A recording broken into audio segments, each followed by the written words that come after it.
massive layoffs coming. This is the liquidity email that I get every single morning. It's one of the just different sources I have that aggregate data coming to me each morning, and it really is a good email. It's a good financial email, and I recommend it to anybody. Just kind of see what's going on in the world, kind of a higher level, financial newsletter.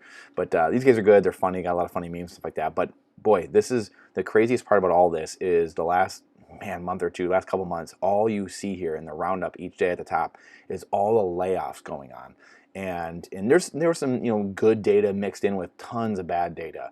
And retail sales falling, weekly jobless claims, IPOs hit a 32-year low, rents dropped, mortgage rates fell, home prices fell, home flipping profits dropped. Some of these are good. Like we said, like there's some here and there, like mortgage rates falling. Yeah, that's great, that's good. But there's so many things in here that just get Washington Post laying off people, and people it's constantly showing. Again, I was going to put like 10 different screenshots in here from like 10 different days or last month of all the different companies that were laying people off and announcing layoffs in 2023. So, again, if 2023 turns out to be a nothing burger and there's nothing going on, boy, I mean, there's just a billion people that are wrong. I mean, every macro investor and analyst I've ever seen and all these companies, they're just all completely wrong. All the banks, I mean, so who knows? I mean, everyone's on one side of the boat. It does scare me. Be prepared. I think the biggest thing to take out of all this, though, is really, at the end of the day, 5Gs. This is something we talk about all the time. Question everything with boldness, even the existence of God himself. This is one of the videos I did earlier this year, and it's about 5Gs again: gas, ground, grub, guns, gold. And this really is, and again, I have in here prepper, but it's being prepared. I always want to differentiate a little bit to being prepared versus being scared. I think prepper gets a bad name as people think like, oh, you're trying to scare people and they're going to live in potato sacks. No, that's not what's happening. We just need to be prepared as human beings. The more independent and resilient we can be, the less tyranny there's going to be, the less despotism, the less tyrants are going to have a hold of what we're doing in life. The omnibus bill, Zelensky coming into town. I mean, all of these are such clown shows, clown acts of a society that's dying. Us having so many problems over here, being so divided, yet we're just sending trillions of dollars all over the world to Afghanistan over the last 20 years, and to Zelensky in Ukraine, to these corrupt countries, and really laundering money. I mean, all these different operations, as Julian Assange pointed out, all these operations are just money laundering tactics and just obfuscated by war. Because war brings people together generally. It's a cloak to hide what's actually going on. And we have to get back to personal responsibility and accountability. And even though that sounds tough, like it sounds like, oh, I don't want to do that, Brandon. Like none of us want to do that, right? Like I want to sleep half the day, and I just want to like do whatever I want to do. I want to read all day long. And fortunately, the jobs that I have now and the businesses that I have, I get to do some of those things that I love in teaching and educating and helping clients and reading and staying up on things. Not everyone has that ability to do that. And personal responsibility and accountability, and hopefully everyone gets to do their calling and their passion eventually. However, we just, for some reason, we think that wealth just springs out of the currency printing machine, and all that currency being printed, all that currency being sent over to Ukraine, that was sent over, the trillions of dollars sent over to Afghanistan in the last 20 years, that was a ruse. That was something that was just a mechanism to launder money, a conveyor belt and transmitting money to players around the world that needed to get paid off. And the omnibus bill, another example of that. I mean, nearly $2 trillion, and just the jokes that are in that. I mean, there's jokes. I mean, it's almost like they have like middle fingers in there just right at you if you're reading the bill, which most people don't read the bill, which in and of itself, I mean, can you imagine going to your boss and just, saying, hey, this is the budget for this year, boss.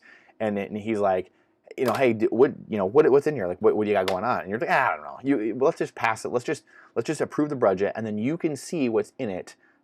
After we pass it, after we agree to it. Like you'd get fired. Like we just as human beings, as adults, we're just insulted every single day by our government. A government that doesn't fear its people anymore, and we fear it instead. We're fearful of IRS agents, and in those headlines are really construed and taken out of context. Whether there's 7,000 or there's 870, it doesn't matter. I mean, they're taken out of context in both ways. People are scared of their government either way. It doesn't matter. I mean, it's a clown world, peak clown world. This only happens because you broke the money and you have fractional reserve banking. You have current, governments that are out of control. There's no accountability, no responsibility. No one knows if their votes count. Why are we even voting? And so you're going to have this. This is all because of a broken money system, but all dating back to really Federal Reserve and central banking and debauching the currency. This is the communist tenets of the Communist Manifesto, taking over the money supply, public-private partnerships like you hear at the World Economic Forum. This is what they've been planning, and really for 150 years.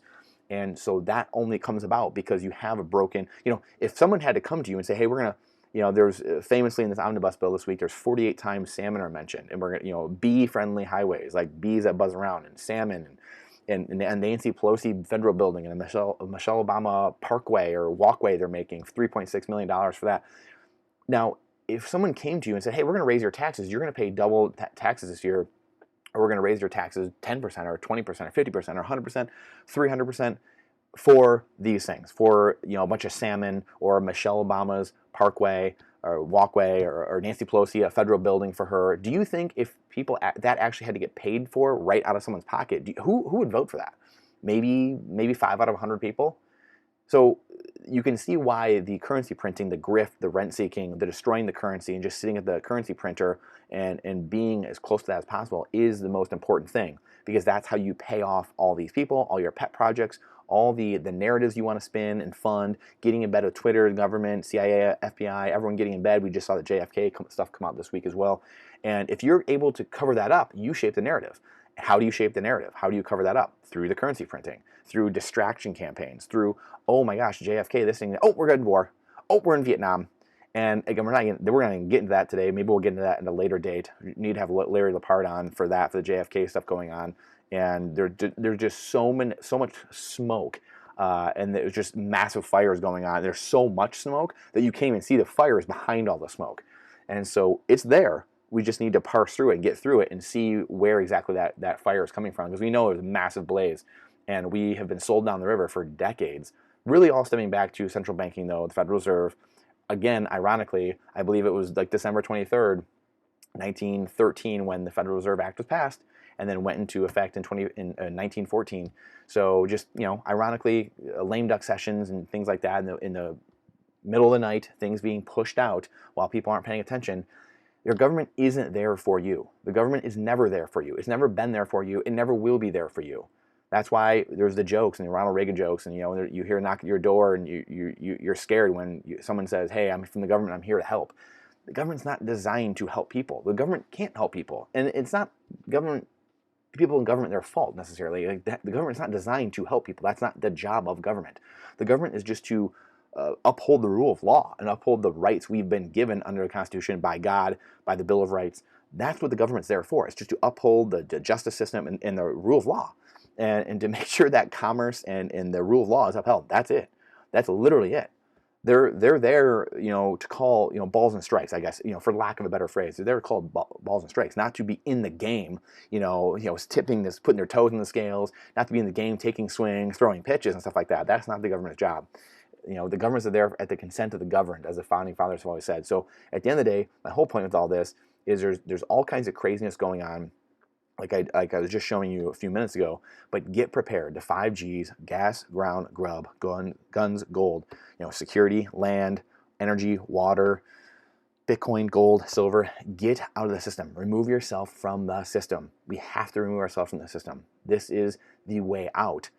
Getting independent, getting resilient. We have to do this. If 5, 10, 15, 20% of people do this, the entire country changes like that. If 1%, 5% of people get involved and go to one PTA meeting each year, or go to one town hall meeting each year, and there's 5 or 10% of people doing that are liberty-minded, freedom-minded, constitutional-minded, boom, country changes immediately. Freedom for everyone. And that's the beauty of what's going on. Everyone wants to be told, not be told what to do. Both sides, if you pay attention, say, don't touch my body. Don't tell me what to do with my body. Now, they each think the other person should be, in their own scenario, should be told what to do with their body, but then they're not. So at the end of the day, both people are telling the other side, don't touch my body. You have nothing to do with my body. So ironically, what Bitcoin does, what removing the controls of money and the issuance of money from government and that ability to cloak their mischievousness, Bitcoin does that. It gives us freedom and liberty back. And that's what all people want. Just let me live my life. I don't want to be told what to do. There is a segment of the population, obviously, 5-10% of people that really vehemently wants to tell other people what to do. And as humans, that's kind of a thing that humans like to do as well. However, the American ethos, though, is just leave me alone. Just let me be. Government, get out of my life. Everyone, get out of my life. Just let me do my thing. If I'm not hurting anyone else, just let me be. That's Bitcoin. It's a system for everyone. It's a system for friends. It's a system for enemies. It lets everyone come in, transact. The homeless man in the streets of Texas and the streets of San Francisco, the couple in Nigeria or the couple in Massachusetts, doesn't matter. Doesn't matter. You can be in the system. That's what Bitcoin does, and it removes the ability, the power that the unproductive class has, and it gives it back to the people. 5Gs. Remember that. That should be the rallying cry, really, at the end of the day, so we can get independent and get resilient. Who can argue with being prepared for anything that comes? Solar flares, mass, God events, God mode, and natural disasters or economic disasters, supply chains. I mean, we've seen all these things go on. We know biowarfare. We know that medical warfare, all these different things are going to go on more. Cyber attacks, cyber warfare, all these things are going to continue to increase because we know the system is collapsing. The old system is collapsing. We've talked about this ad nauseum. There's many people out there talking about this. That system is collapsing.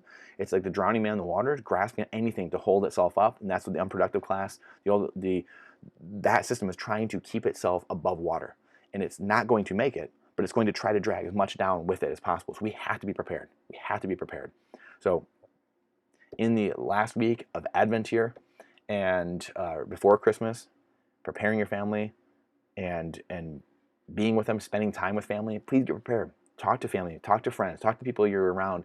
How are they preparing? What are you doing to prepare? Maybe you can learn something from them. Maybe they can learn something from you. What are you guys doing to prepare for the craziness that is surely to come?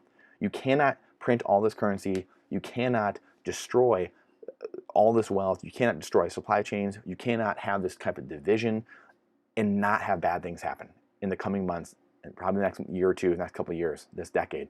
Things are coming. Please, we have to admit to ourselves. The first step is admission. We have to understand that.